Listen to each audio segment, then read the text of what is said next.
Welcome to Indiana Sports Beat Radio. So for the thousands in attendance and the millions watching around the world.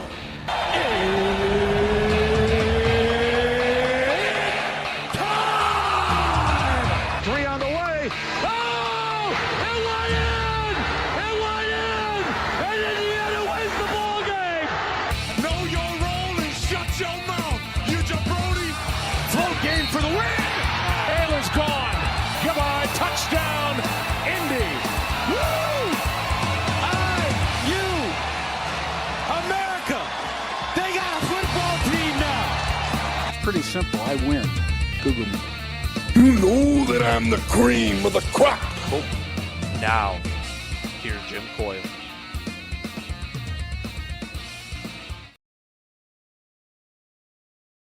Special Indiana Sports Beat Radio Championship Monday as the Indiana Hoosiers are set to take on the Miami Hurricanes here in Miami, Florida. Welcome everybody in, coming to you from the Sunshine State with a bit of frost on top of it. But pretty chilly down here in Miami. So I know it's not as cold as it is up north, back up where the rest of the Hoosier fans are up in Indiana and all around, actually, because they have come from all over to this game. Was talking to people yesterday out and about, and it did from Texas, from Minneapolis, Indianapolis, Minnesota, just everywhere. It was crazy where all these people have come in from, but they're not going to miss out. And from what I've seen, I would ascertain that Indiana is going to have half of that stadium at Hard Rock Stadium tonight.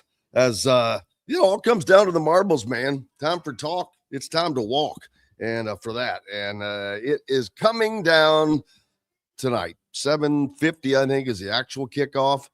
Man, if you are actually down here in Miami and you're going to the game, you better plan ahead.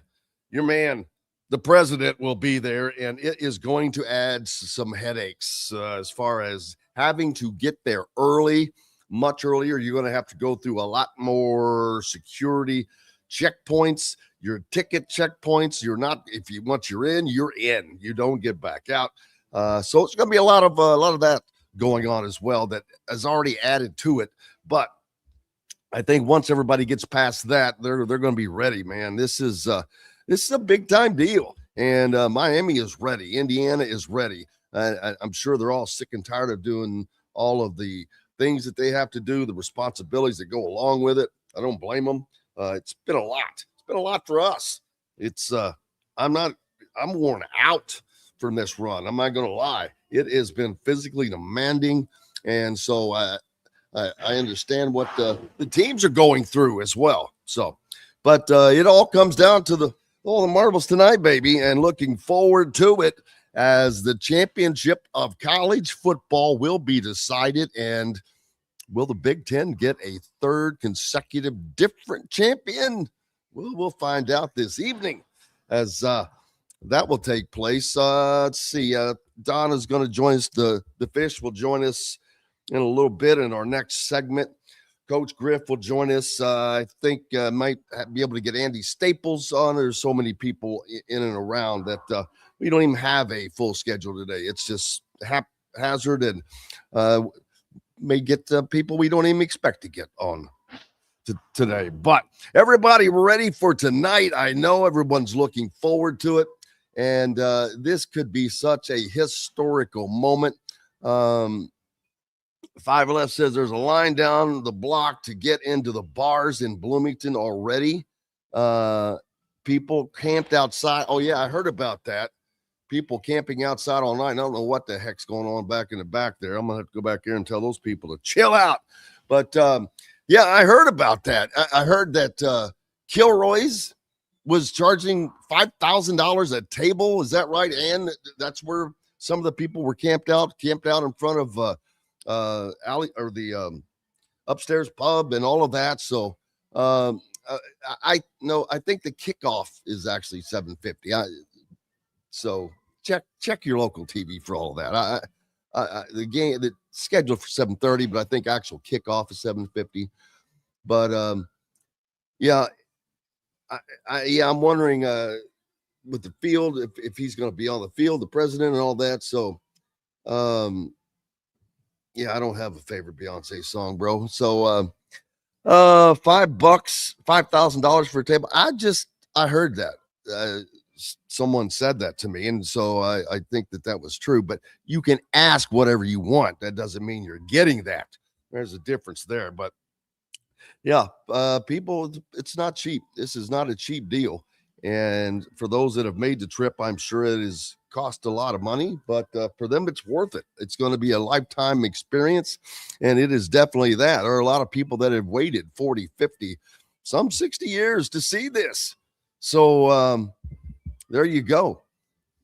Rudy pointing out 7:30 broadcast time, 7:50 kickoff. So thank you. I was right. That's what I thought that I had ascertained.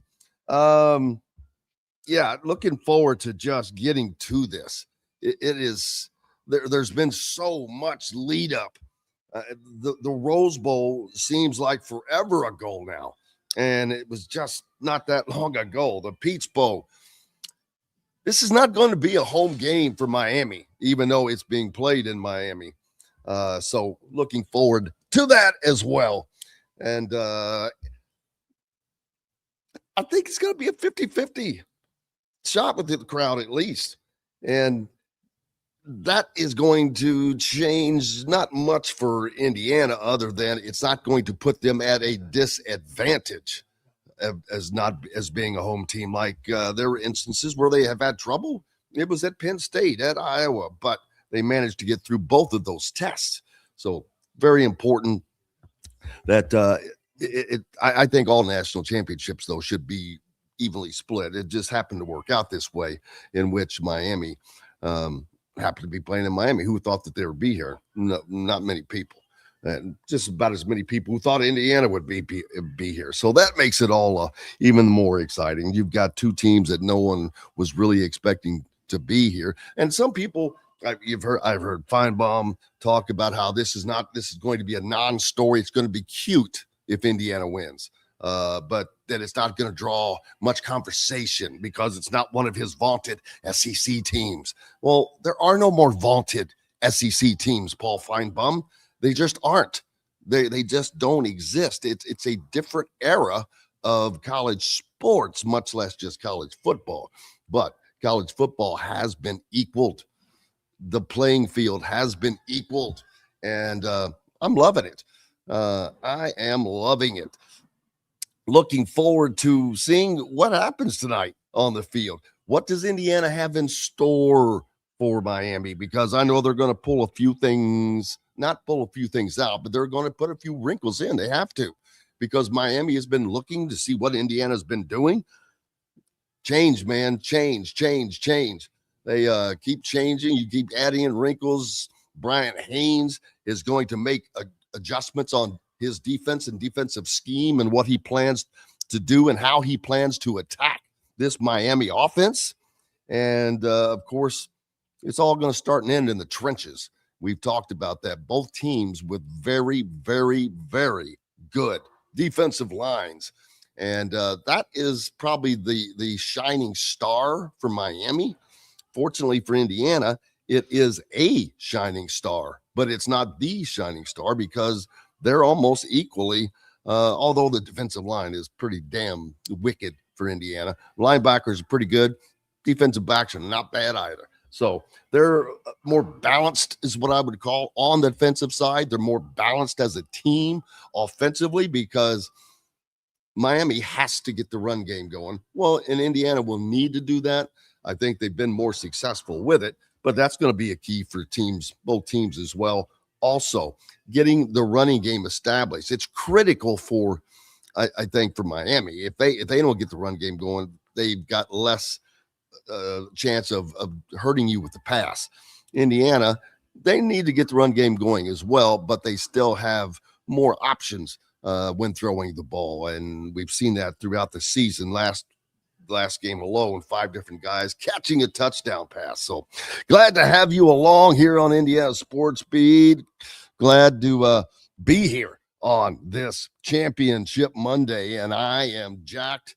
It's going to be a long day, though, considering we probably won't be leaving the stadium until about 2 a.m. tonight after all things are said and done. And then the early flight back out tomorrow. Speaking of which, because of travel, we won't have a show tomorrow. We'll be back on Wednesday. I had hoped to be able to get that flight changed, but because there's a champions breakfast the next morning, and so I'd hoped to be able to go to that, but won't be able to do that. And we will not have a show on Tuesday. Do not forget.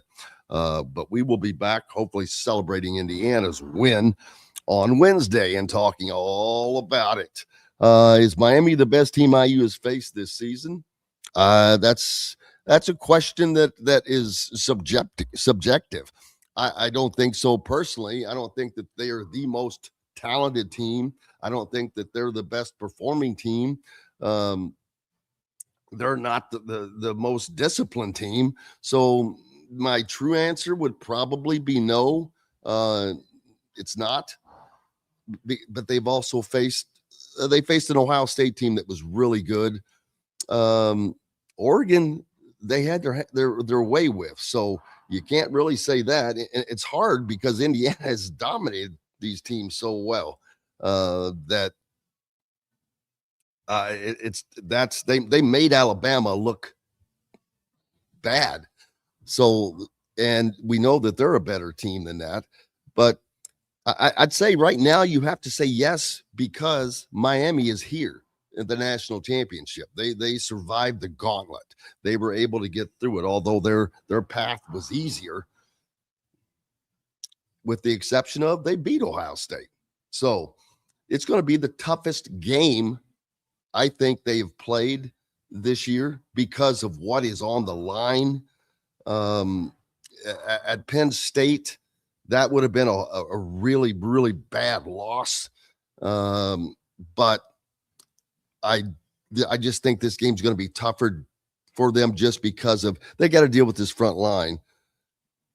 And although Penn State was just as difficult, these guys are just they're tuned up and they're ready to go. This is for a national championship, so you gotta say it's the toughest game because of what matters here. But hey, let's take a quick break so we can stay on track and get Fish on with us. He'll be joining us up next. Back with plenty more Indiana Sports Beat Radio. We're coming to you from Miami. Back with it right after these messages. Andy Moore Honda Bloomington has the deals for you, like great savings on the remaining 2025 Hondas. First-time buyers get more than expected. The Honda Civic and HR-V are the most popular vehicles for first-time buyers in the U.S. Andy Moore Honda Bloomington also has a quality selection of pre-certified used vehicles. And check out the selection of Andy Moore Honda Bloomington's 2026 models, like the Honda Passport, Honda CR-V Hybrid, Honda Ridgeline, and more. ISB Radio with Jim Coyle is brought to you exclusively on the Zone by Andy Moore Honda of Bloomington, Bloomington's #1 Honda dealer. Huddle up, football fans. Tailgate season is here, and nobody gets you ready for game day like Academy Sports and Outdoors. Swing by your local Academy store or shop online at academy.com to find everything you need, from grills to jerseys and more. Be a watch party legend with gear from top brands like Nike and Under Armour, all at unbeatable prices every day. With 8 Academy stores across Indiana, including our Bloomington location, fun can't lose, and neither can you. Gear up today at Academy Sports and Outdoors. If you're looking for a new home in the Indianapolis area, you need Cheryl Sizemore from Brick and Ivy Realty. Cheryl Sizemore has over 2 decades of experience, and that could be the difference in getting the home you want in today's tough housing market. Reach out to Cheryl at CherylSizemoreSells@gmail.com or 317-701-0838. That's 317-701-0838. Let Cheryl Sizemore sell or find your new home today. Looking for a place to have fun with the family, friends, or both? Head to Dave & Buster's by College Mall in Bloomington. Dave & Buster's has a wide array of games for everyone, and Sunday is Fun Day, half off of all games. There are $10 wings, $5 drafts, $5 margaritas for mom and dad watching the IU games on Dave & Buster's giant wall TVs and flat screens. Head out to the new Dave & Buster's by College Mall in Bloomington. Eat, drink, play. Welcome back. Indiana Sports Beat Radio coming to you on this Tuesday. It's a championship Tuesday, and working on getting in touch with Don, who's down here, and we're going to be talking to him on the phone once we get a hold of him, but I'm sure he is doing some of his other duties at the moment, and we'll look forward as I'm doing all this at once. So looking forward to getting the Fish on as he prepares to do the biggest game of his life, maybe of his career, I guess I should say. And I cannot imagine how stoked he is about that. I mean, he's done a lot. He called the 1976 undefeated team, and he's going to call potentially a 16-0 college football national championship, which no one will have ever done that. And not just another, not just a feather in the cap. That is more than that. Don Fischer joining us now. Don, I was just talking about how stoked you have to be calling this potential 16-0 game after having called the 76 team. That's history, not just for you, but for any broadcaster. Well, I guess it is. There's no question. I'm not so sure it hasn't happened before, because I think in 1954, UCLA won the national championship in football. And I know that they had an undefeated team, and I think that team was unbeaten. And I think of course, under John Wooden, had several unbeaten national championship teams. So all I can tell you is it's just a great time for me to be a part of something like this. And without question, it's going to be one of the most exciting ball games in history. And Hoosier fans, people were wondering, will they be able to get tickets? Will they show up? Boy, have they. Again, I'm not going to say this is going to be Atlanta. It's not, because it's not set up for it to be that way. But, man, the red Don on the street, walking around, it's everywhere. They had the big red tailgate yesterday. Man, they had a gigantic crowd. They're here. They're loud. They're proud, and they're ready. There's no question. And the fan base has showed up every place we've been. They were tremendous in Pasadena, 80%. Probably the crowd was 80% Indiana. At the Peach Bowl, it was probably 90%. Because Oregon just couldn't fly across country for a second straight time, and that they were saving their money to be here in Miami if they could win. So there's no question. I think this will be a 60-40 crowd tonight. That's my gut. I don't know that factually, but I know that the Hoosier fans have turned out en masse, just like they are for all these watch parties and things like that back in Indiana. There's a whole bunch of those, of course, at Nick's. They've had people camped out overnight waiting to get a table today for the game tonight. So it's just crazy. It's just a crazy time for Indiana football fans, Indiana fans in general. Yeah, not just camping out, Tom, but camping out in sub-zero, or not sub-zero, but below freezing, man. It is so cold back in Indiana, and it just shows the bond that these fans have taken with this football program. And man, I don't see this slowing down anytime soon. It has just been a crazy reversal, but in a magical way. And it has been a magical run. And boy, I'd sure like to see that capped off for all the fans and yourself with a big Indiana win tonight, which would be historical, but would be so much more than that. It's almost a shot for the new era of college football, and saying, hey, we can do this. Why not us? Well, it's for many people, and I'm talking about Indiana fans now, this is a miracle season, and there's no question about that. And Uh, it will be topped off tonight. I'm convinced that Indiana's going to win this football game. I hate to make predictions, and I just believe in this team. I believe in this coach and their coaching staff and the way they put the things together. I just don't think that they're going to let this get away from them. It's not that it can't. Obviously, anything can happen, but the biggest important thing is that Indiana goes into this ball game with the right mindset. And Kurt Signetti is a guy that just does not let his team go into any ball game without the right mindset. That's the amazing aspect of it, and that's why this football program had such success this year, because they don't vary from the philosophy and from their focus and all those kinds of things. They do not vary from it. They go into them the same way. It's play 1 through 150, and without question, no high, no low. Whatever happens, and you go on to the next play. And that's how I approach it. And I think it's the best way in college football, or any sport for that matter. That's the way you've got to play it. Yeah, a lot of us have wondered, with having to break from their traditional. You're cutting out on me, Jim. I can't hear you.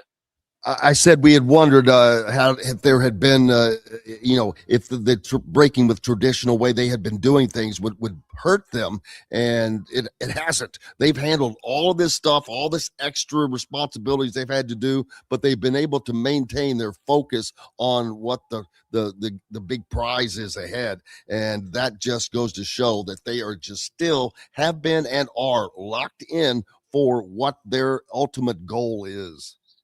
There's no question. And you've got so many guys that will end their playing careers in this matchup tonight for Indiana. Obviously, Fernando Mendoza and the running backs, Himby and Black, and wide receiver Elijah Surratt. There are others as well. Offensive lineman Pat Coogan is ending his career tonight. I mean, you go right down the list, and there are so many players that will be leaving this program because they're out of eligibility. But I can tell you this, there's no team closer than this football team. I believe that. I've watched these guys interact for the last 2 years now. Most of these guys have been around that long. Some of them have not, but those guys that have come in last year in the transfer portal, they have bonded with the rest of these guys. It's an amazing, when you look at this football team and how close they are, it's an amazing scenario, because they've all bought in. They all play with a chip on their shoulder. They're all playing to prove to the country that they're for real, and it's not a fluke. And that's the thing that keeps them together, I think. Yeah, and this is it. I mean, it's been such a, boy, you hate to say long season, but it's been, because it's been a great journey to follow. But man, we're in late January, Don. We started talking about this last August. Yeah, I mean, that's the interesting thing too. I mean, this is the longest, without question, it's the longest I've ever been involved with football in a college football season, because obviously we're taking it to January the 19th, which is today. Indiana's never played past this point. I think, I'm trying to remember if they've ever played a game aside from a New Year's Day game here in January, and I don't believe that they have in my career here at any rate. Obviously, they did in 1967 because they played in the Rose Bowl. Past January 1st, I don't think Indiana's ever played a football game, and here we are January 19th, we played 3. So it's an amazing thing. And of course, college football today, if you play in this college football playoff, that's exactly what it's going to take. And now if they expand this thing, I think it's crazy to think that they're going to expand it to maybe even get 16 teams in this thing. But they're going to have to change the whole structure of it, because there's no doubt, I think it's too long of a football season at this point. And if you're going to play that many ball games, you've got to cut back, and they're going to have to take some bye weeks away and those kinds of things. I mean, it's going to change. I don't think there's any question about that. If they're going to expand it, they definitely have to take into consideration that this can't go on like it is right now, because it's just too long a season. Yeah, and that decision is expected to come possibly as soon as today. I know that they're meeting on it, and I agree with you. They've got to determine who actually deserves to be in, how they deserve to be in. I don't want to knock on the G5 teams, but it was pretty clear and obvious. JMU and Tulane just were not up to the par of these other teams. So, and I'm not the expert. I claim to be on that and how they're going to set that up. So it's going to be interesting to see. But with more teams, it also will allow a bigger chance for say Indiana to be a more regular visitor to this thing. Yeah, there's that's true. But here's the thing too. These are still college players. These are not guys that have been playing football their entire lives. They have played their entire lives, but I'm talking about from an age perspective.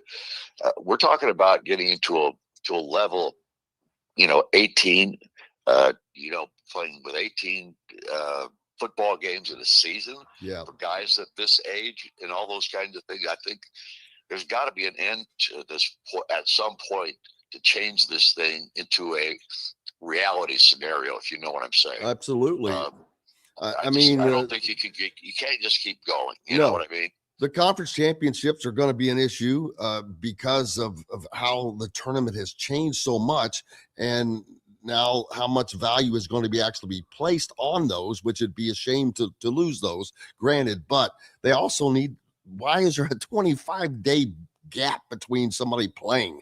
They're wasting time, and I think that they should be playing when they're sitting. Correct. I mean, it like I say, it's got to change in some form or fashion, and they've got to get realistic about it. And the health of these football players and stuff like that are the other issue too. So right now, I think it's up in the air as to how this thing is going to change, and maybe they'll go another year with 12 teams, and then they'll be able to think about this thing a little bit longer and figure out how to make this thing less invasive on the players themselves, the coaches, everybody that's involved. Yeah, and speaking of invasive, tonight, along with the game, President Trump is going to be making an appearance. So that's going to probably double up the time that we need to get there and all of that. When will you actually start your prep? I mean, I know you already have, but I mean, actually in stadium, getting ready for the game. Well, we're going to go over there pretty early, probably right around 2:00 this afternoon. So, I mean, and primarily just to get there and to soak it all in. And I mean, we won't have that much prep to do because our technical information has already been set up yesterday. That was done by our engineer, Jake Robinson. So we'll be set up. We do not have the most advantageous location to broadcast a game from. We'll be I can't tell you exactly because I haven't seen the spot yet. I just have seen a picture of it. And the booth we were in initially assigned would have been, we couldn't have sat more than two people at the table. That's how crazy it was. And so they put us in a different booth finally. Got us in the correct booth, or at least the booth that I guess the visiting team or the home team would have. At any rate, it's not advantageous from a radio perspective, but we're not going to complain. We're going to be there. We're going to get to broadcast the ball game, and I guess that's the most important part of this whole thing. Absolutely, and I know having done the undefeated. Having done the undefeated 76 championship team and now potentially doing this 16-0 championship team, can you compare those? I know it's a long time ago. Yeah, it is. The only thing I can compare is the excitement. And the excitement of those national championship seasons in basketball. I can't say it's been topped by Indiana football, because those back in that day, in that back time frame, it was crazy, just like it is right now. So the only thing I can tell you is there's that compatibility. There's no question that everybody's excited. It's going to be a fun night. It's going to be a great night if Indiana wins the football game, which I think they will. And from my perspective, that's what it's all about. And that's what college athletics is all about. Well, everyone is wishing you a great broadcast as always, but of course that usually goes without saying. They are waiting to hear and watch this game while listening to Don call it, and as it should be, especially for a game of this magnitude. I wish I could listen to it, to be honest with you. And I may try to figure out a way to do just that while I'm sitting up there not too far away from you, but it always makes it a hell of a lot better. All you got to do is get the varsity app, man. I've got it. There you go. I'm glad you reminded me. Thank you.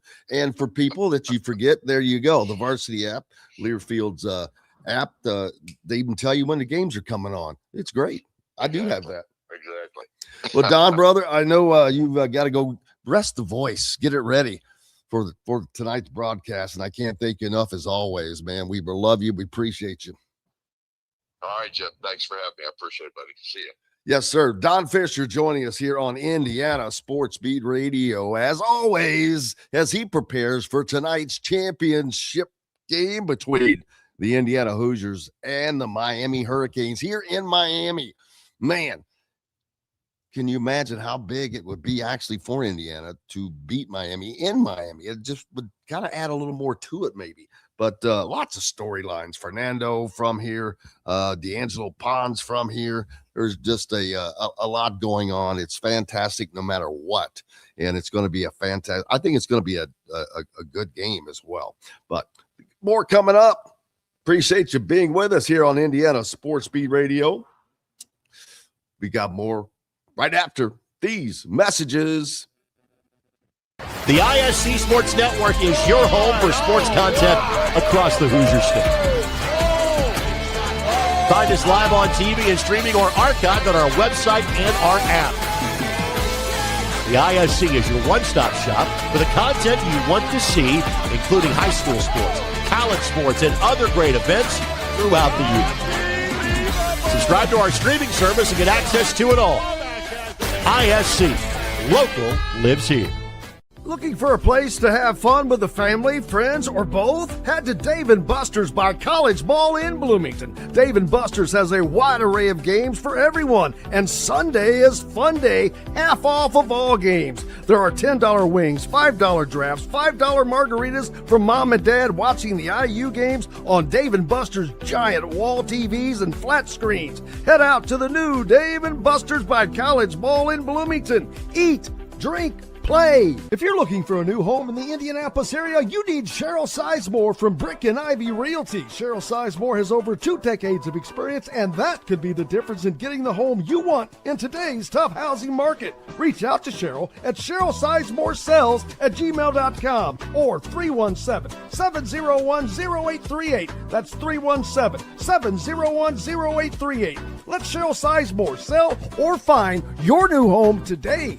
Andy Moore Honda Bloomington has the deals for you, like great savings on the remaining 2025 Hondas. First-time buyers get more than expected. The Honda Civic and HR-V are the most popular vehicles for first-time buyers in the U.S. Andy Moore Honda Bloomington also has a quality selection of pre-certified used vehicles. And check out the selection of Andy Moore Honda Bloomington's 2026 models, like the Honda Passport, Honda CR-V Hybrid, Honda Ridgeline, and more. ISB Radio with Jim Coyle is brought to you exclusively on the Zone by Andy Moore Honda of Bloomington, Bloomington's #1 Honda dealer. Welcome back to Indiana Sports Beat Radio on this championship Monday from Miami. Appreciate you being with us. Glad to be with you. And Coach Griff, come on over, Coach. We'll talk about this. I saw this story last night. I had no idea until I saw it, and I believe it was on Wayne TV up there out of Fort Wayne, so which is cool. Of course, you can hear us on 1380 The Fan. What in the world is? Oh, it's Sears playing. I knew something was playing, but Kurt Cignetti's daughter is engaged to a guy that's from Fort Wayne, and this all started before Kurt Cignetti came to Indiana. They met at Wake Forest, right? Yeah, I think so, because he's a doctor as well. Trent Van Horn was the young man's name, played basketball at Canterbury High School, which is there in Fort Wayne. And he got engaged to Natalie after one of the games last year. Right. I do. Field. I remember that. Yeah. So, I remember coming out after the presser and it was all like, what is all this?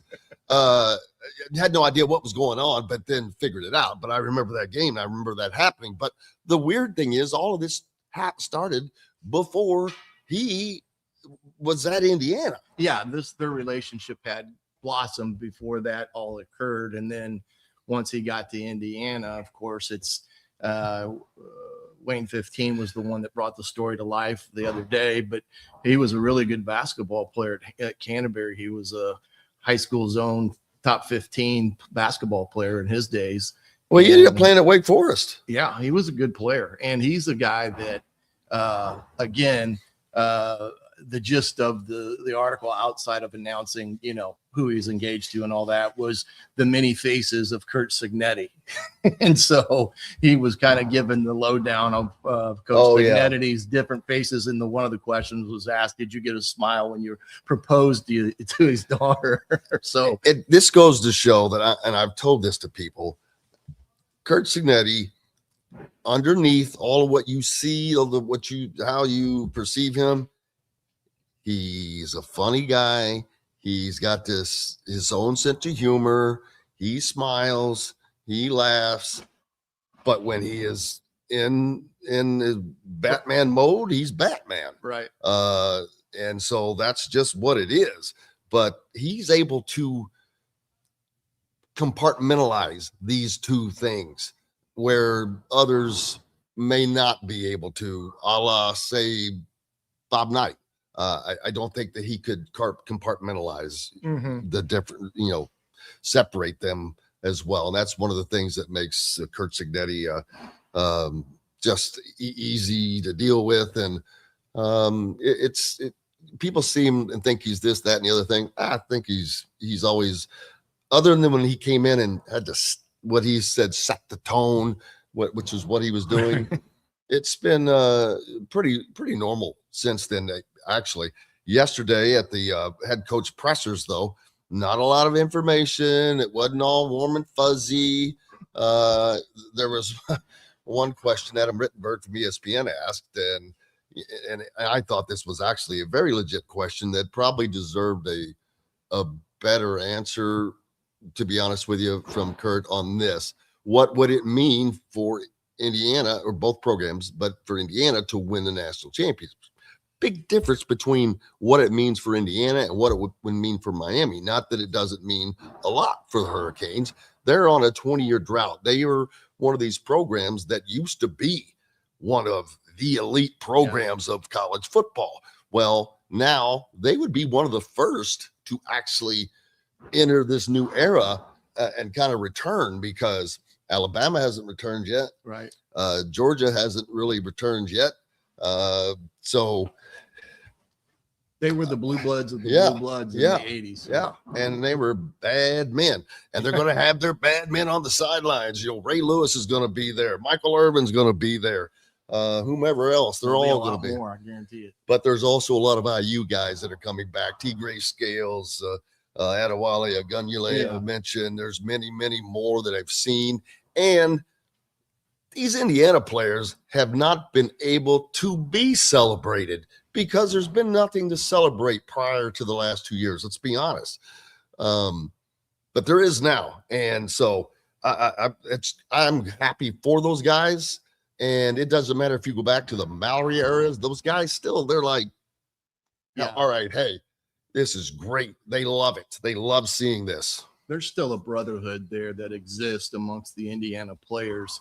And even my son, for example, is a part of that brotherhood. And they all have a tie to this program one way or the other. And they're beyond ecstatic to see what Indiana has done over the last 2 years, but even to the point where they're in the national championship game, has even reignited all that excitement with those players who, for whatever reason, weren't able to get to that point. There was a lot of players that got to the bowl games that was kind of the big goal for a lot of those teams when we were still in the bowl era. But this is a different type of game now with the college football playoffs, the portal, and things like that. But there's still a big brotherhood of Indiana football players that are excited to be in the national championship. As you said, many of them are here and will be here this evening. And that's kind of a neat thing to see because of what those guys were able to establish during their time at Indiana. And Indiana there were times where they were really close. Back in the Mallory era, they were competitive, but they just couldn't sustain. They couldn't get the top level recruiting. They achieved what they achieved, kind of like now, hard-nosed players that were overlooked and things of that nature, then just played hard, but they couldn't get to the top. Right. This team is doing it amazingly so, and it's just a great story, and it's also why I can't say whether I'd rather see someone win or not. I'm still trying to, maintain my neutrality, but I do think Indiana wins this game because of a key stat that I've talked about. Miami's a very highly penalized team. Indiana does not get make those mistakes. They don't get the personal foul calls against you or unnecessary roughness calls. And I think that Miami may try to do that just to set a tone, maybe to try and rattle if they can get to Mendoza or whatever, because if they can stick a hit on him. But if they watch the Ohio State game, they should have seen Caden Curry knocked him in the next week. He hit him so hard his Cuban grand ancestors felt it, man. So I'll tell you, but he showed how tough he is. Went out for the play, came back in. I didn't think he was getting back up. I mean, it looked like it knocked him just out. But he took that shot, came back, and played a hell of a game. And so that sends a message to your teammates, your guys on the O-line, and they're like, all right, not that they need a lot of motivation at this point. No one should need motivation at this point. You're playing for the marbles, man. Mm-hmm. You're playing for the greatest prize in this game. And just to have a shot at it is amazing. And I cannot wait to see, hear, and feel this atmosphere tonight at Hard Rock Stadium. It's going to be amazing. Yeah, it's a great venue, number one, to watch a game because of the way it's constructed and it kind of with the semi-roof. But you brought up a great point, the discipline factor in this ball game. Ole Miss, when Ole Miss and Miami played, the only reason Ole Miss was able to stay within that game was due to Miami's bad decisions when it came to penalties, and that's what kept Ole Miss. And the one that wasn't called at the end of the game, the one that wasn't called there at the end, that my daughter's still not happy about. Yeah, they'll take a while to get over that one, but I understand that whole aspect of their game and the discipline factor. If they do that this evening, and they're giving up cheap first downs and helping sustain drives, Indiana's the type of team that takes your mistakes and makes you pay for them, in some cases suffer for them, because they can score in droves when that occurs. They've got 135 points off of turnovers this year, which is an ungodly number, showing you how complimentary football works. The defense gets a takeaway, you get an extra possession, and they're putting points on the board. Those are the type of things in a game like this can come to light very quickly if Miami doesn't play disciplined football from A to Z. And that's one thing that Indiana has done a really good job of throughout the season, but more importantly, throughout these playoffs. Very few penalties have they received in the playoff games. Yeah, and that is something that I've kept my eye on because of all of the extracurricular activities they've had to go through with the Rose Bowl, with the Peach Bowl, and especially here. I got to be honest with you, there was a little more media than I think we needed. Normally we like as much as we can get, but it got to a point where I'm like, okay, what are they going to say? What are they going to be asked? And I think you saw at the head coach's presser, I think that is unnecessary and it needs to be eliminated. They're available the day before for individually a longer period. Get it then, man, and let them get to their deal. Yesterday, I happened to I have been in Miami since last Friday, and I saw the water yesterday for the first time that was not through a pane of glass. And this was late in the day, and so I'm just like out walking around. Finally, I'm like worn out, and I just happened to turn a corner, and it was where the team is staying. And I'm like, why are all those people standing outside? Why are the buses lined up?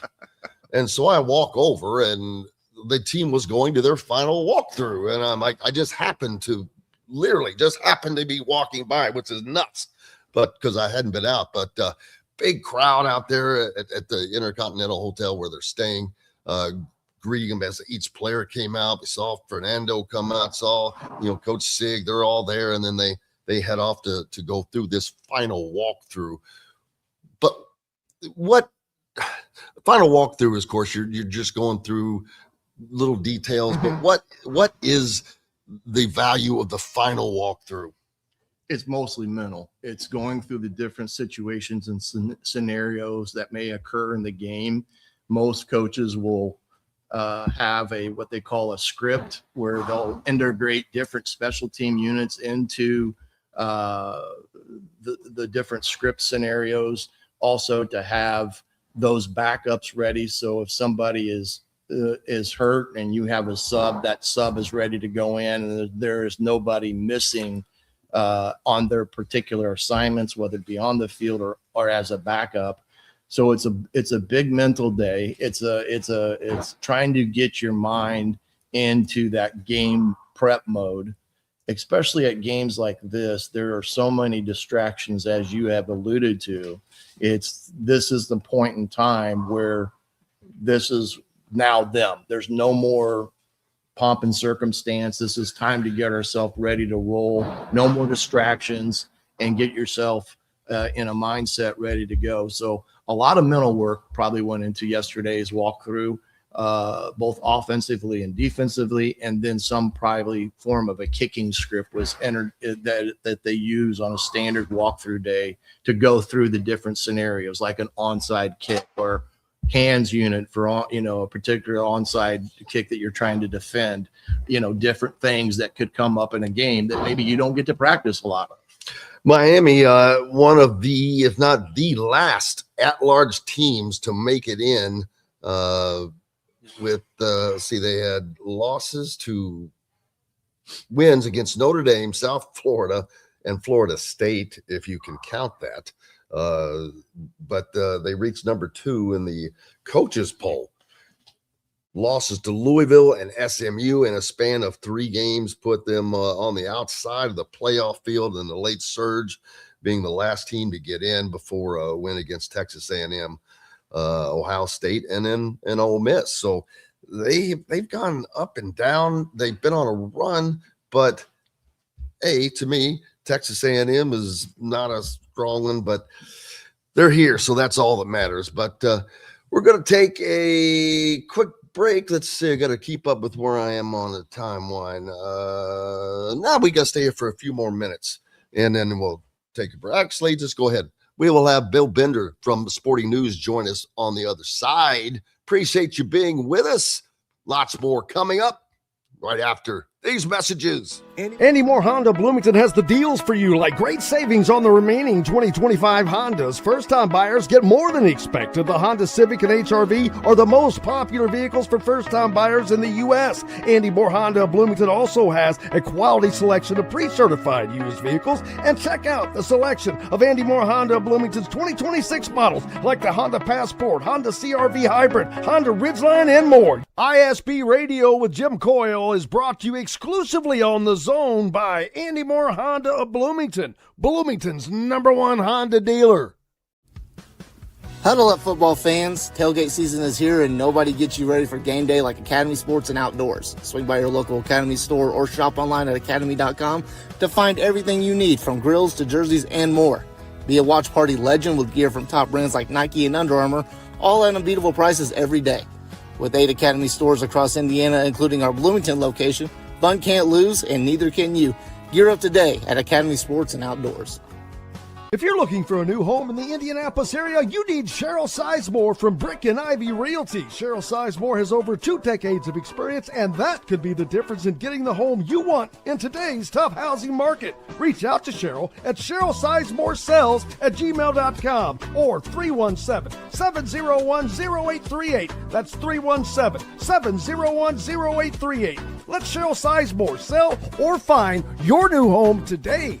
Looking for a place to have fun with the family, friends, or both? Head to Dave & Buster's by College Mall in Bloomington. Dave & Buster's has a wide array of games for everyone, and Sunday is Fun Day, half off of all games. There are $10 wings, $5 drafts, $5 margaritas for mom and dad watching the IU games on Dave & Buster's giant wall TVs and flat screens. Head out to the new Dave & Buster's by College Mall in Bloomington. Eat, drink, play. Up, but welcome back, Indiana Sports Beat Radio on this Monday. It's a championship Monday. Bill Bender, have to get you to scoot over a little more with me. As much as I know, I won't hug you or kiss you or anything. But from the sporting news, you know, he's been so kind to visit with us this year. And man, I love when you join us, first of all, because you're one of my favorite people to get to talk to because of your experience, your knowledge of this. You've been around doing this, and it's just fun. And you have no rooting interest in the game like most of the people that we get to talk to. And that's what gives the best opinions to me. And I think that I hope fans understand that. But man, this has been it's been a weary time. I got to tell you, Bill, I'm worn out physically from doing these three, this run, the Rose Bowl, the Peach Bowl in this game. There's a lot of work that goes into it. And I'm not complaining because we're not digging ditches here. Right. But it's, boy, you land, you got late night pressers, you got pressers the next morning. And I know how weary it is on me. So I'm like, man, why are they putting these teams and these coaches through this much? I think the head coaching pressers yesterday was a little much. I don't think it was necessary. Well, that's the one we always want to say, you can tell they're ready to go at that point. Media Day was a lot of fun. Yes. I think the story of Media Day was probably, to me, Fernando. Having the podium that he had, as many people around him as he had. Yes. Yeah, I mean, you've been around him all season, and he's getting to the point in his career, whether it will be here or at the NFL draft, where we're trying to find something wrong with him, and we can't. It's his nature, his humbleness, his faith, his humility, the way that he smiles through it. I've done, like you said, as somebody that's done like 10 of these. And yes, you're tired by today. You want to go play the game and get on your plane afterward and all that. He's an incredible human being, and that's good to see. I think Charlie Becker said it best: "This is not an act. He's exactly who he is on the internet, in their apartment, wherever." Thought it was awesome. Yeah, and I think it's hard for people to comprehend because you don't meet that many people in life that are just. He's just effervescent. He's a winner. He's good. He's thankful. He's grateful. And you're like, damn, you make me feel bad about myself, man. It's like Tebow. It's a Tebow quality to him. And, Tebow had won the 2 national titles, won the Heisman in between. And I looked. So if you look at Heisman Trophy winning quarterbacks since, you'll have guys like Sam Bradford lost the championship game. Bryce Young lost the championship game. Marcus Mariota lost the championship game. But the iconic guys that won this game since Tebow, you're talking about a really small class of Cam Newton, Joe Burrow, and Jameis Winston. So Fernando, when he said everybody's only going to remember my last game, there is some truth to that. Absolutely. And the last game is the biggest game. Course, the most important one for Indiana that they've ever played. We can talk about the historical stuff, the 16-0, which is huge, no doubt. I mean, people are bringing up the Yale team. I'm like, why are you even bringing that team up? Right. This is not. They call it in the modern. I'm like, what the hell was modern about football in 1894? Not much, right? I mean, the ball was probably, I don't even know if it even had air in it. Well, I'm contemplating writing, if they win tonight, is this we can get into the best team in history. That's hard to do, but you certainly could get into best Big Ten team ever. And I think you start there. Some of those Ohio State national title teams, 68 stands out, and Michigan a couple years ago, but the Big Ten hasn't had a lot of national champions. That's a dirty little secret that we like to tuck away sometimes in Big Ten country. But in my lifetime, Ohio State's won it 3 times.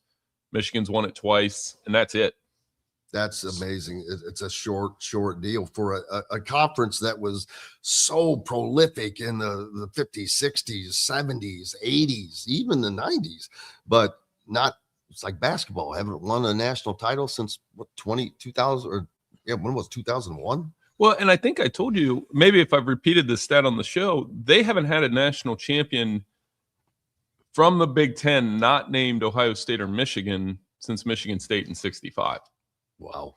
So that's 60 years we're talking about, and I've always thought the healthiest thing for the conference would be for a third team to break out and win a national title. And to be honest, I thought that would be an Oregon or a Penn State when Oregon came in. Turns out Indiana. So did they. And I think Nebraska thought they could be that team, or USC.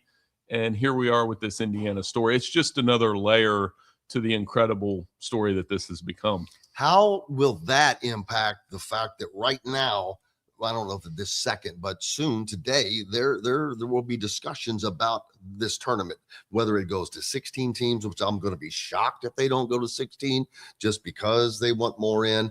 But how that's an impact, I think, what Indiana's like, well, man, Indiana could do it. Geez, we've got to allow more teams in for whatever reason. This is probably not popular. I'm not a fan of automatically giving G5 teams a spot in the tournament just because I think it just should be the best teams. Where are you ranked? I know that's subjective because we've had this big SEC false narrative, and until people get off of that, it's going to be hard to have a more level playing field. Right, and I agree. I think we will stay at 12 for at least another year. I don't know that they're going to come to an agreement, because when you're talking about 24 versus 16, it's hard to compromise that when you're at 12. Well, what? And I don't get the 24. I don't either. I'm a Big Ten guy, but I'm like, what the hell? What does that do other than make this like a high school tournament where everybody gets in? Tony Petitti really likes the play-in concept. I've rethought that a little bit after you look at it and be like, it'd be all right, but I still don't want it. I don't necessarily think we need conference championship games at this point. That's another, how do you get rid of those though? Because they're such a part of tradition and history. But if we go to, and I get that this year's Big Ten championship game had a huge historical context to it with Ohio State and Indiana and how that game played out and the ratings and everything. But it's also not a game you want to be playing in when you already know you're going to be playing in the biggest games of your season after that. I mean, and you could have argued, well, Ohio State lost in there, but they did, but it wasn't like they just went to the Cotton Bowl. And Indiana actually took a further trip. I mean, granted, a memorable, awesome experience and all that, and the Rose Bowl is where you want to go. But I think we got to go to 16, and I really think we got to do the first 2 rounds on campus. And until we take those steps, the arguing is going to continue. Yeah, I agree. And I think that happens, the on-campus things. Plus, it saves everybody money. It makes more money for schools. It saves fans tons of money. And I mean, I know that like Indiana fans that have traveled to Pasadena, to Atlanta, and now down here to Miami, I'm sure they're grateful for that opportunity, but that limits people. There's not everybody that can afford that. Well, and here's the thing, and I've covered this for a while. If you get to what your program wants to become, this year, obviously awesome, the dream season, all that, do it 5 times like Alabama fans do. I've covered games where you're like, wow, these Alabama fans didn't make the trip. Do it as many times as Georgia and Ohio State have done it. Then your opinion probably changes, right? Like, because Alabama fans, they would go, I remember going all the way out to the West Coast and watching Alabama and Clemson and thinking, well, they could have probably moved this one to Atlanta, or in Alabama-Georgia game in Indianapolis. And they all had winter coats. That was kind of funny to see all those Southerners with winter coats on, but that's a different story. What do you do with there are 6 major bowl games? How do you still fit 6 major bowl games in if we were to go to the 2 on-campus weeks? Well, there would have to be some sacrifices there, and I think that's a big hitch in this plan because, I want the Rose Bowl to be involved.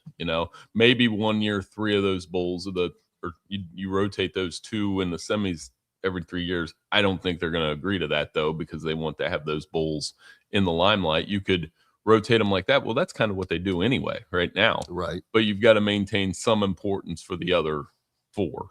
That could become what basically the Pop-Tarts and the Citrus Bowl and those kind of things are, but I don't know that they will agree to that. And then, I've always thought the Rose Bowl should be in the rotation of the championship game. Yeah. And it's a risk. A lot of people say that, and I don't have a problem with that, except for it's not like Atlanta was great as far as everything being in proximity, hotels, where with all the fan stuff, the stadium. Well, of course, at Pasadena, the stadium's going to be 40 minutes from wherever you're going.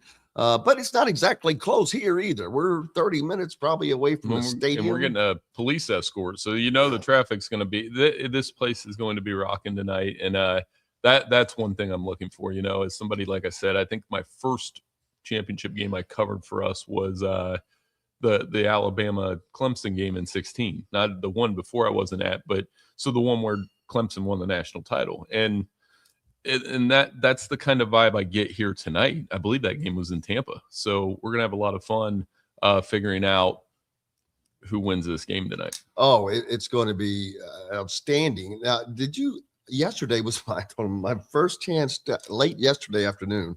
I'm like, all right, I just got to get out. So I started walking around, and I didn't even know where the water was. I could see it over here, but I didn't know where it was. And eventually I found my way and took a picture and said, this is the first time I've seen the water that's not through a pane of glass. Yeah. And I just happened to stumble onto Indiana's hotel. They were getting ready to leave for their final walkthrough. And I could say, what are these fans doing down here? So, but it's also, there are a ton of Indiana fans here. Everyone's been wondering, with it being here in Miami versus Miami, what that was going to be like. And I'm like, yeah, I still think it's going to be close to 50-50. There were a lot of people there at their Big Red tailgate yesterday, but either way, it's going to be close, and it will be close enough to where I don't think that either team is going to have an advantage or be disadvantaged. I agree. I think it's going to create an environment that I saw at Ohio State when they played Tennessee in the first round of the college football playoff a couple of years ago. Remember, it was this was supposed to be the Ryan Day funeral. A lot of Tennessee fans came up, and I was like, is that 35%? Is that 40%? It wasn't 50-50, but what it did and what it triggered was the Ohio State fans were a little bit louder and a little bit more obnoxious. And that's what I think you might see tonight. I do too. I think because so many Indiana fans are going to be there, that the Miami fans that are there are going to be a little more rowdy. So that'll equal it out. And I love settings like that. It reminds me of Game 7 when the Cleveland Indians played the Cubs. Then the Indians, now the Guardians, they played the Cubs. It was one of the best environments I've ever been in. So that's going to be the fun part about tonight as well. Tonight's game, I think that both defenses will want to set a tone. I know everyone thinks offense first, but these teams are both, to me, led by their defense. Indiana's defense is I think it's the best in the country. But Miami has a pretty daggone wicked front, and you've heard the Indiana guys talk about how violent they are, and Reuben Bain Jr. I think both of these teams are going to want to set a tone, try to get to the quarterback, and make life difficult. Well, yeah, and that Indiana offensive line, if it holds up, and I've said all along, if you'll know if Indiana is going to run away with this if they literally run with the football, and they can get 5 and 4.5 or more on the ground.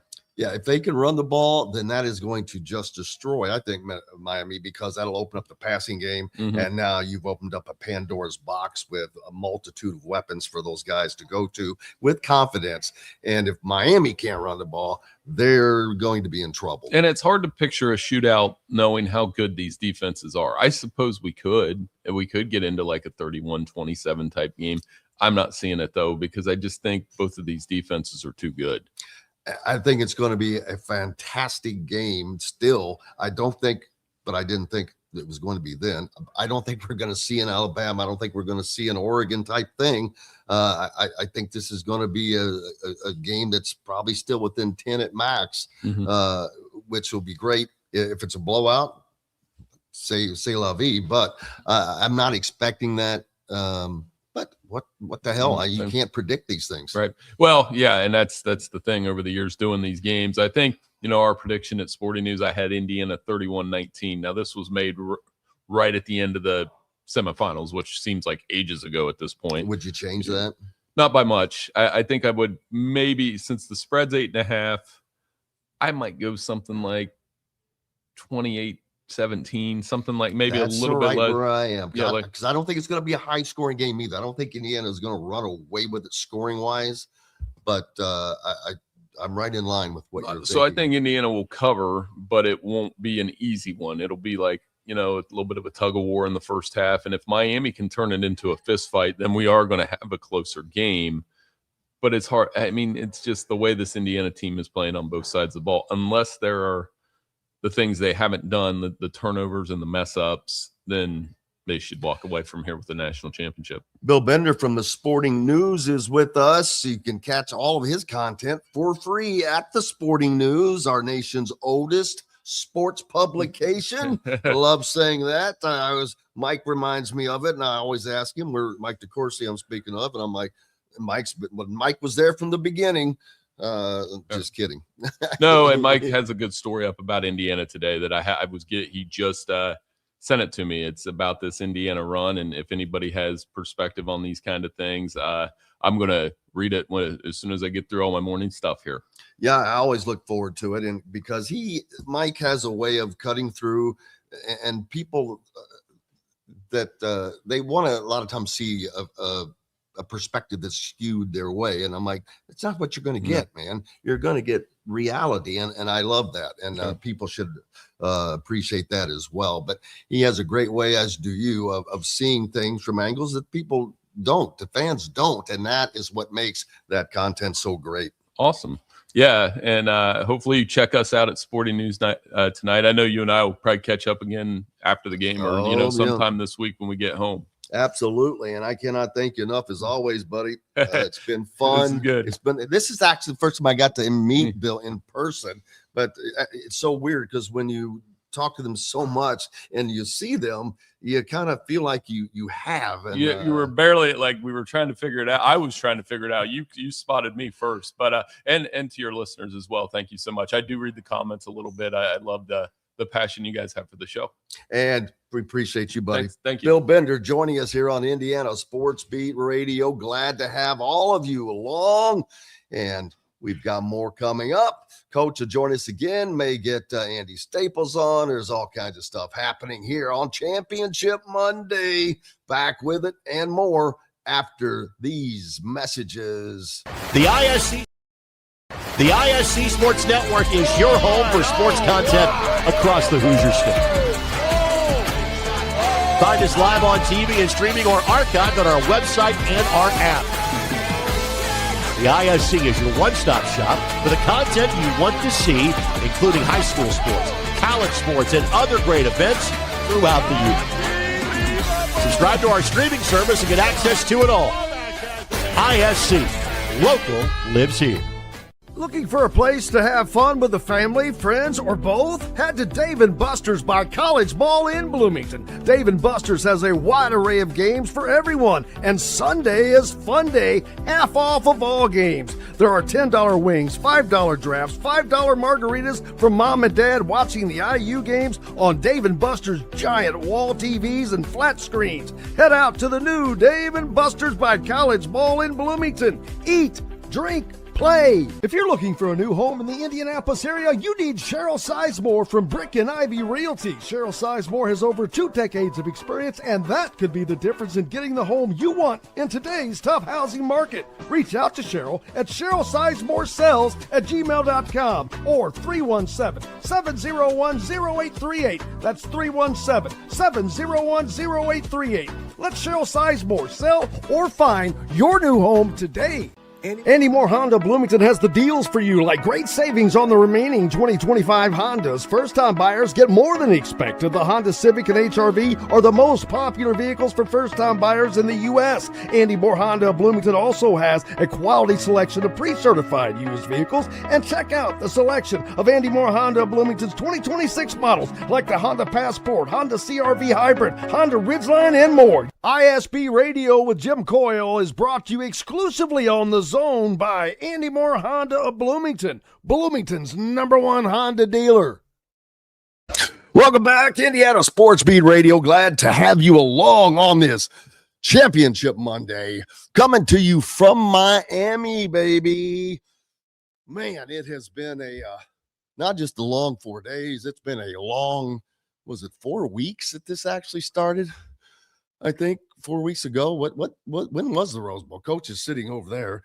I think Andy Staples may join us from on 3. Pete Nakos may join us from on 3.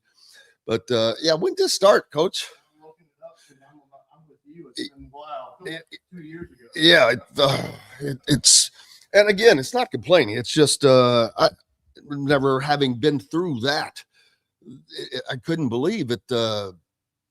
It was that demanding. It really was, but very fun. I mean, if I'm going to have to work that hard, it's a lot more fun doing that.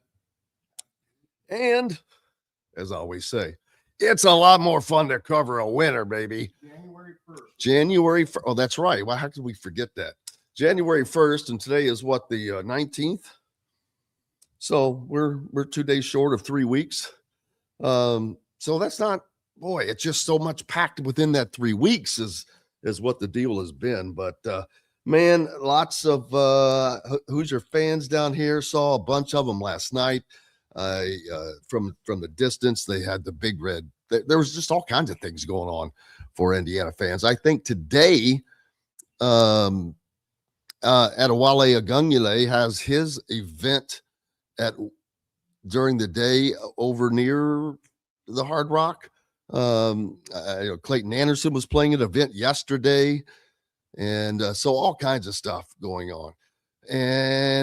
But tonight is Championship Monday, baby. All eyes will be on the Indiana Hoosiers and the Miami Hurricanes as they play for the national championship. Miami trying to get it done in their own hometown. Unusual for that to happen, but is what it is. It's not going to make that big of a difference, honestly. The setup does not allow for that, which is good. They do get to use their own uniform, which don't know what that does much. I mean, their uniform, their locker room, rather, which I guess some comfort in that, but it doesn't matter. You're coming down to play a football game, man. And the plays is what you got to do. You just got to make the plays. Indiana, to win this game, they just simply have to continue to play how they have played. They don't have to do anything different. Yeah, they have to deal with a great defensive line in Miami, but they've dealt with great defensive lines. This offensive line of Indiana is no slouch. We've seen what they have done this year. The reason this offense has been as prolific as it is because of how good of a job this offensive line has done. You saw Pat Coogan get the MVP, offensive MVP at the Rose Bowl. That doesn't happen. But there's a reason for that. Indiana dominated Alabama with the run game. That is what did it, and that starts and ends with the offensive line. They have done a fantastic job protecting Fernando. They've got to do it one more time. Now, I'm not saying they're going to do it every time. I don't know. You're not going to keep Miami from getting a sack. You're not going to stop them from getting a tackle for a loss. that stuff happens during games, man. The defense calls the right play to counter whatever the offense is called. We've seen it happen. That's going to happen throughout the game, but you just have to make enough good plays. You just have to do the little things, not make mistakes. Indiana just has to stay in character and not make the mistakes like they have not all year. They are the fourth least penalized team in the country, while Miami is 118th. That shows a bit of playing undisciplined, and they're likely to get penalties that will ultimately hurt them. Now, the one thing that I wonder is with the officiating that I've seen thus far, especially last week at the Peach Bowl, the calls for Indiana really went away. They were not getting the calls, and I think maybe it's because they are up so big, but there was several that I was questioning whether they were made or not made. I hope we all like to see when teams are allowed to play, but that is within, that only goes so far, not when you're committing penalties and not getting called for it. I mean, there was the holding call that brought back a nearly 70-yard run for Indiana in that game, which I thought that was a very suspect call, and weird for that one to be called a holding call that was just not that much. So we'll see what gets done as far as how this game is called by the officials. I know they don't want to be a part of the game, but within that framework, you still have to keep the game refined. You have to keep it inside the lines. And I just wonder how it's going to be called. I wonder what crew has this game. It will not be an ACC crew, I doubt, therefore, because of Miami, and not a Big Ten crew, which means potentially an SEC crew, which that would not, I don't know how good that would be either. They don't want to see either team win. But it's an all-star SEC crew, Brian is saying. If that is the case, that might be interesting, how they call that game. But we'll certainly find out. People mentioning the Jane Pauley segment from CBS Sunday morning. Yeah, and a very famous IU alum with a nice piece that she put in.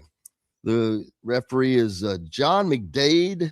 Well, doesn't matter listing all these names. Nobody knows who they are. I don't know who the hell they are.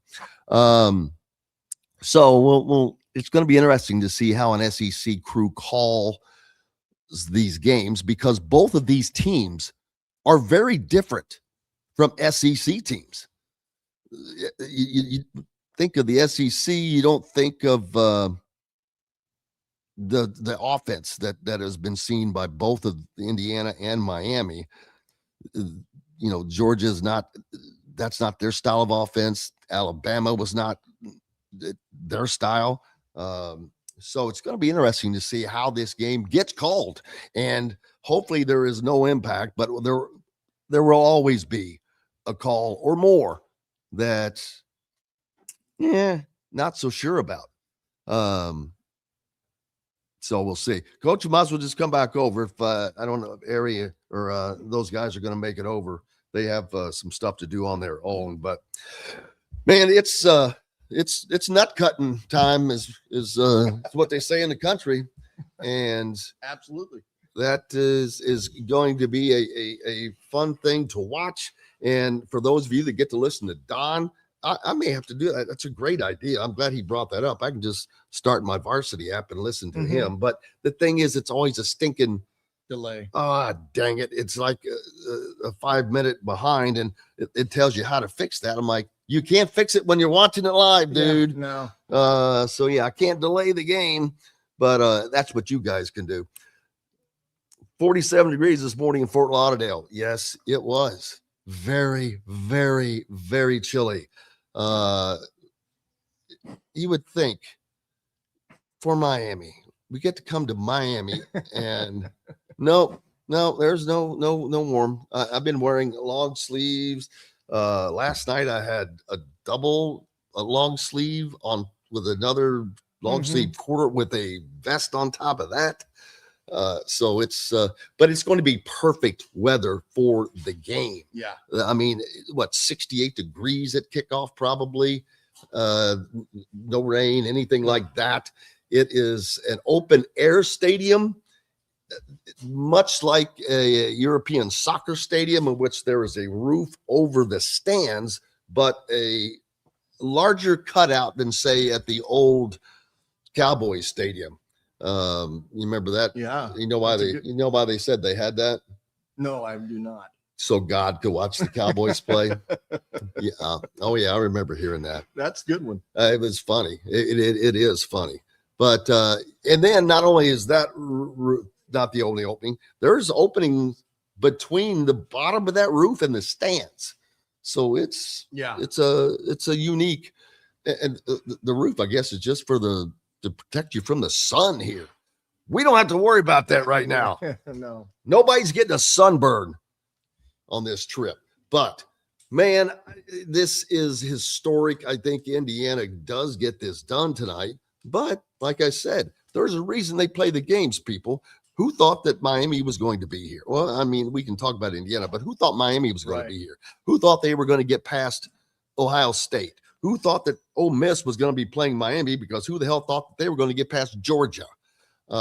So Miami is potentially here fortuitously. Indiana has left no doubt in their wake with just absolute destructions of the SEC's Alabama Crimson Tide and, of course, the Big Ten's Oregon Ducks the week after that. And they did it in both of those games very differently, Coach. Yeah. The first game was an offensive onslaught. Alabama had no answer for anything, the running game or the passing game, and they couldn't do anything against Indiana's defense because they couldn't run. Then Oregon gets hit in the mouth right off the bat, but I was impressed with that long scoring drive they put together immediately afterwards, but it didn't matter. Again, Indiana's defense led that charge in just doing everything to them. The D'Angelo Pons pick six, the Mario Landino fumble recoveries, the blocked punt. The offense was on cruise control. Yeah, after in the Alabama game, like you said, that was a masterful output offensively. And I really thought the game plans of the last 2 weeks offensively for Coach Shanahan has really been very good in the sense there was a lot of different sets. There was motions. There were things that they had, not really shown during the year, but they were able to hide some things that they did well with different sets and formations. So from that standpoint, I think they've done a great job in taking their offense and elevating it. And right now, rushing the football over 185 yards a game. The defense, like you said, is still as good as it was advertised. Only 74 yards a game rushing, they're giving up. And so when you look at the game like tonight, if Indiana can establish the run game, which they've done the last 2 games, then I really like their chances in this game, because I think that's one way that you slow down the rush of Miami when you force them to play the run and have to defend the pass. Because if they become one-dimensional, Bain, their defensive ends are legit NFL guys that are going to make a lot of money.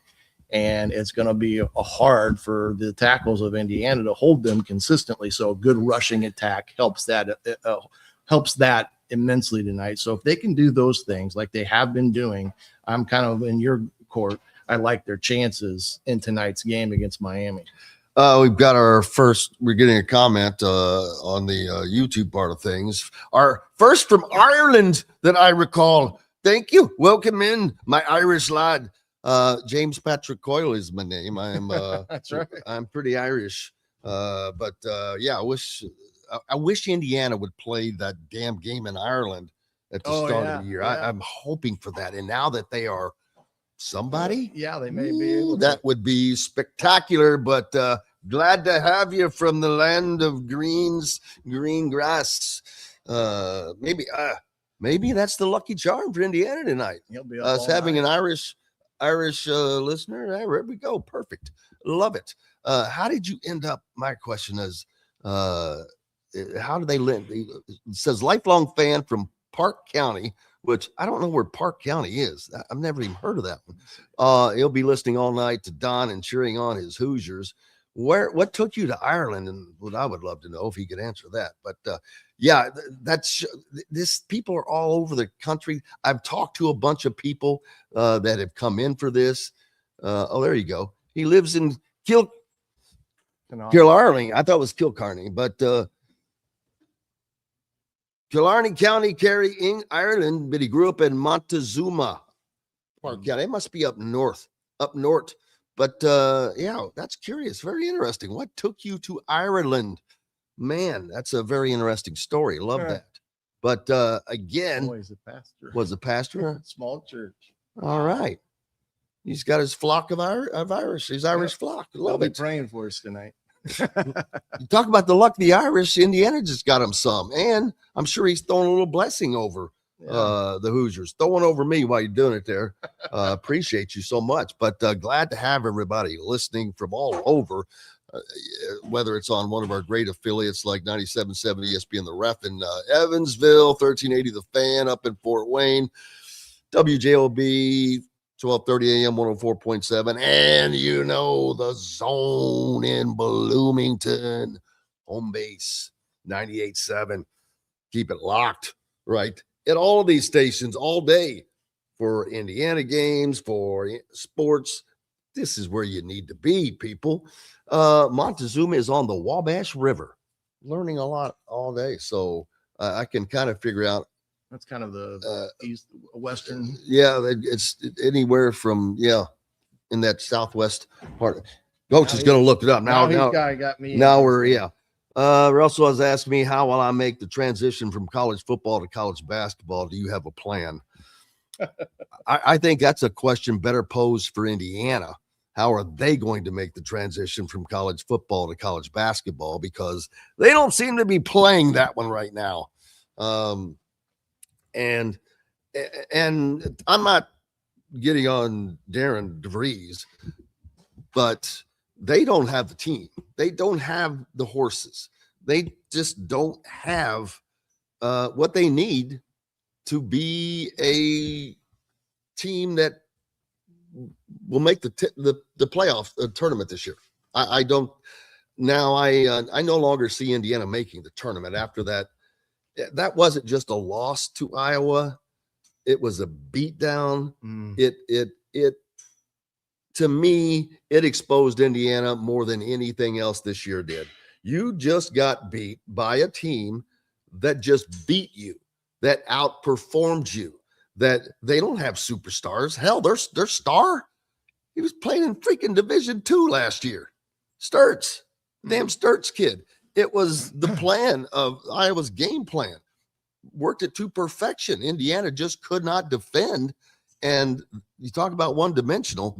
The Indiana basketball team is extremely one-dimensional. And when that dimension fades, and we've seen it fade a lot, they can't do anything about it. Defense went away in the second half. Indiana cannot guard good guards.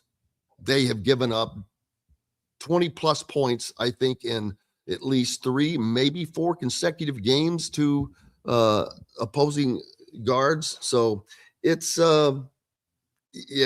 this season is not going to be good. I'll be honest with you, not looking forward to football ending.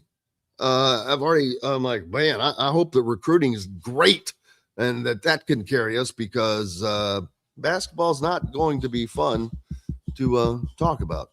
But oh well, I guess you can't have everything in life, but that's not quite true.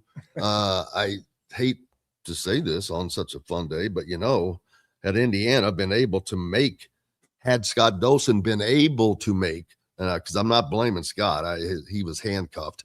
Had he been able to make the move that he probably wanted to make after year 3 of the Mike Whitson era, and make the move then to get Dusty May, Indiana would be number one in both sports right now, or close to it, because what he's done with Michigan, bam, right off the bat, that would have been Indiana. So can't have everything, I guess, unfortunately, but that would have been the case. So that's something for you to ponder. But IU fan says he heard DeVries is on a short lease. Why? I don't know. Here's the thing. I've said this multiple times. I don't know why they don't have the horses. I don't know why they don't have the guys that they need. I don't know why they didn't end up with a guy who can, you don't have to dominate in the middle, but you have to be feared, and they don't have anybody that is feared beyond shooters, and that's not enough. As we've seen, Lamar Wilkerson has been pretty steady throughout the season. Tucker DeVries has been up and down. And when your number 2 guy is up and down and you don't even have an established third guy, you're in trouble, and they're in trouble. Nick Dorn is trying. He's, trying to catch up with the injuries that he had, but he's the closest thing they have to a third guy right now. There's not a fourth. I mean, it's just a rotation of who might have a decent night. So, that's my, sorry, but that's the truth. And that's what we do. We tell you the truth. Yes, Dusty May was the guy and he got away. Now, he wasn't the only guy, but it was the timing. Again, Indiana timing on basketball has just been a year behind for freaking ever. Day late. It's just constantly. And it's like, damn, sometimes you just got to do what you got to do. But unfortunately, they were not in a situation because of who the president of the board of trustees is. That, and of all things, to be able to say that someone who was the leader on that undefeated championship team was a huge part of why Indiana continues to not be successful on the basketball court. Because if you can do this in football, there's 105 guys on that team. Yeah. There are 12 on a damn basketball team, people. So that's all the soapbox. Let's get back to the fun stuff. We're going to take a break first. I got to make sure that we don't run out of time. I hope we've hit all of our breaks. Appreciate you being with us. We've got more coming up right after these messages. Andy Moore Honda Bloomington has the deals for you, like great savings on the remaining 2025 Hondas. First-time buyers get more than expected. The Honda Civic and HR-V are the most popular vehicles for first-time buyers in the U.S. Andy Moore Honda Bloomington also has a quality selection of pre-certified used vehicles. And check out the selection of Andy Moore Honda Bloomington's 2026 models, like the Honda Passport, Honda CR-V Hybrid, Honda Ridgeline, and more. ISB Radio with Jim Coyle is brought to you exclusively on the Zone by Andy Moore Honda of Bloomington, Bloomington's #1 Honda dealer. Huddle up, football fans. Tailgate season is here, and nobody gets you ready for game day like Academy Sports and Outdoors. Swing by your local Academy store or shop online at academy.com to find everything you need, from grills to jerseys and more. Be a watch party legend with gear from top brands like Nike and Under Armour, all at unbeatable prices every day. With 8 Academy stores across Indiana, including our Bloomington location, fun can't lose, and neither can you. Gear up today at Academy Sports and Outdoors. If you're looking for a new home in the Indianapolis area, you need Cheryl Sizemore from Brick and Ivy Realty. Cheryl Sizemore has over 2 decades of experience, and that could be the difference in getting the home you want in today's tough housing market. Reach out to Cheryl at CherylSizemoreSells@gmail.com or 317-701-0838. That's 317-701-0838. Let Cheryl Sizemore sell or find your new home today. Looking for a place to have fun with the family, friends, or both? Head to Dave & Buster's by College Ball in Bloomington. Dave & Buster's has a wide array of games for everyone, and Sunday is fun day, half off of all games. There are $10 wings, $5 drafts, $5 margaritas for mom and dad watching the IU games on Dave & Buster's giant wall TVs and flat screens. Head out to the new Dave & Buster's by College Ball in Bloomington. Eat, drink, play. Welcome back to Indiana Sports Beat Radio. I'm the coach, Shannon Griffith, and Jim will be right back here in a second as we are live from Miami, Florida, and he's back. Yeah, I just had to take a pit stop, man, but didn't want to slip on that wet floor there either. So, that was a little dangerous there. Yeah, about went tail over tea kettle, as they would say. Which but would not have been good for you. No. I'm already beat up enough from this. But yeah, I can't wait. The one thing, my hotel does not have a hot tub. I need a hot tub, dude. I need, my body needs a stinking hot tub. But that's what plane travel does to you. It's not the planes, it's the walking. It's the walking, going so many different places. But man, it seems like that this has been going on for a while, but at the same time, it's been a flash. Yeah. It actually seems like, I know earlier I said it felt like it was going on forever, but when I really think about it, the Rose Bowl seems like yesterday. Mm-hmm. The Big Ten championship, that maybe seems a little more distance as it was because there's been so much in between. But man, I can just think back over this season and how spectacular it was. Didn't start out spectacularly. The very first game. Yeah. The very first game, some unique stats from that. The defense on play one gives up an 80-yard run to the quarterback, and Indiana that went however many games last year before they trailed at Michigan State, where they were down 10-0 before scoring 47 unanswered points. Right. They didn't trail last year until that game, and that was just for a minute. Well, they trailed on the first play of the game this year against a team that wasn't bad. Right. But that was just a breakdown. And Signetti mentioned that in his presser yesterday. But not only that, Fernando, who led the nation in touchdown passes, did not throw a touchdown pass in that game either. And he would not play the fourth quarter of the next three games, including the Illinois game in which they destroyed the number 9 Illini 63-10. But just think if he'd have been a little more on there, and he could have just added to that total, and you would have taken that 80-yard run off of Indiana's defense. That would have changed. Oh yeah, that would have. If they didn't have that run, I think that is part of why people weren't viewing them as good as they really were, because the stat was skewed a little bit, and people just kept looking at, Ohio State's only allowing this many points. Yeah, I'm like, yeah, but who are they playing? What offense are they playing?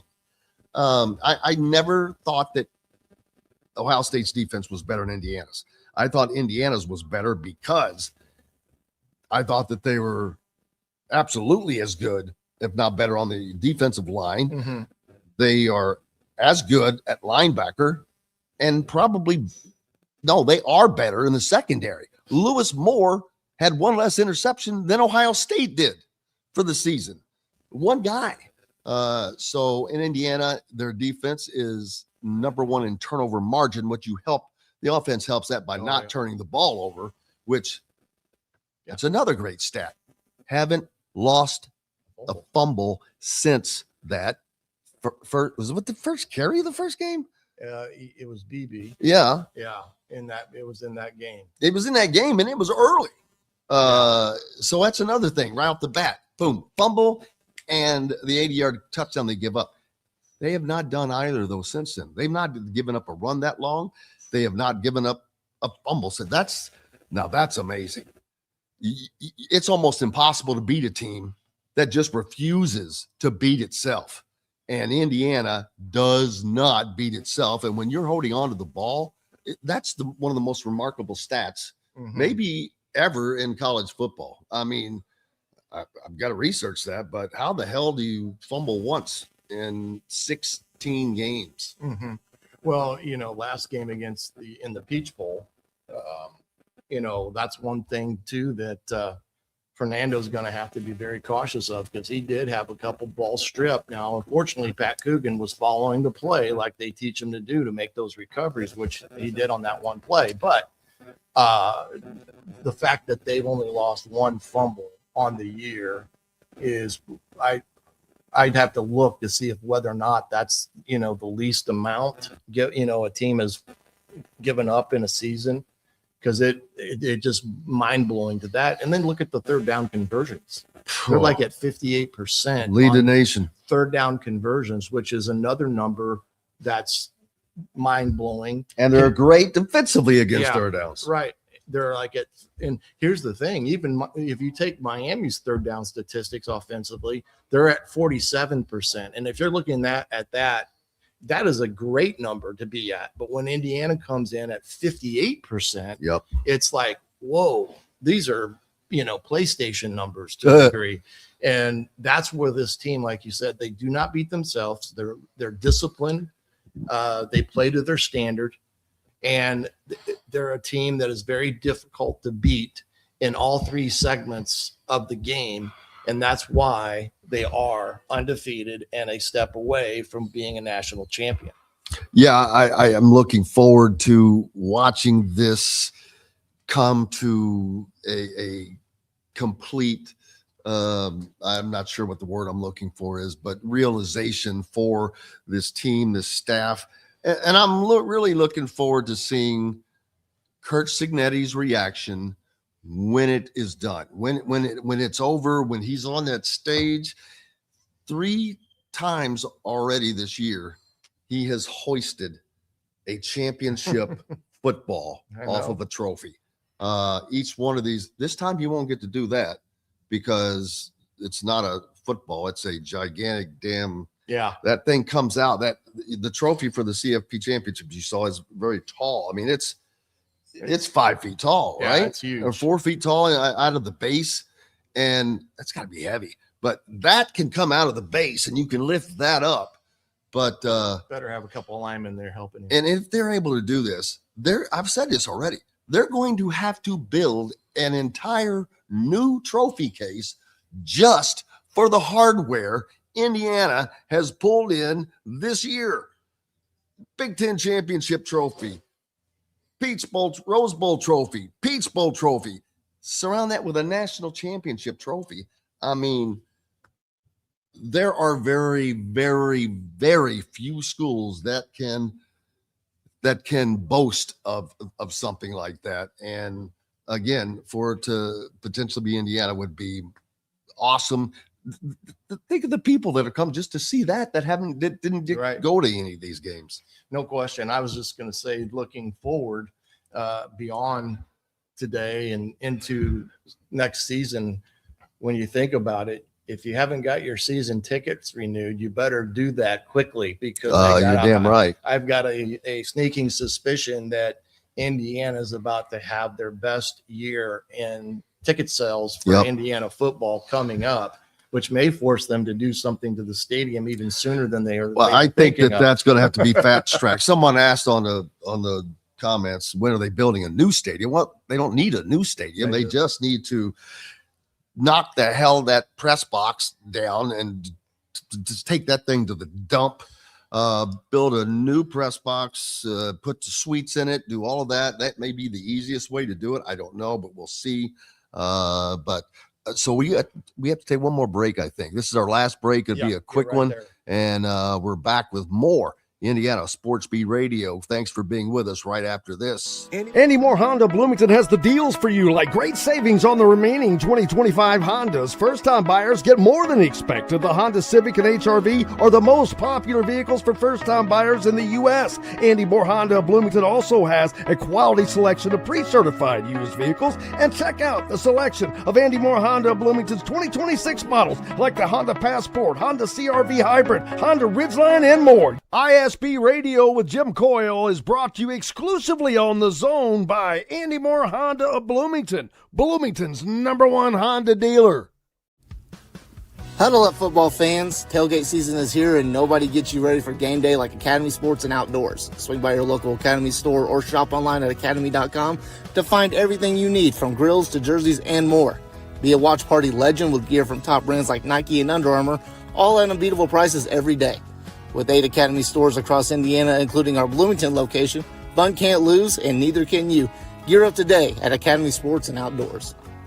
If you're looking for a new home in the Indianapolis area, you need Cheryl Sizemore from Brick and Ivy Realty. Cheryl Sizemore has over 2 decades of experience, and that could be the difference in getting the home you want in today's tough housing market. Reach out to Cheryl at CherylSizemoreSells@gmail.com or 317-701-0838. That's 317-701-0838. Let Cheryl Sizemore sell or find your new home today.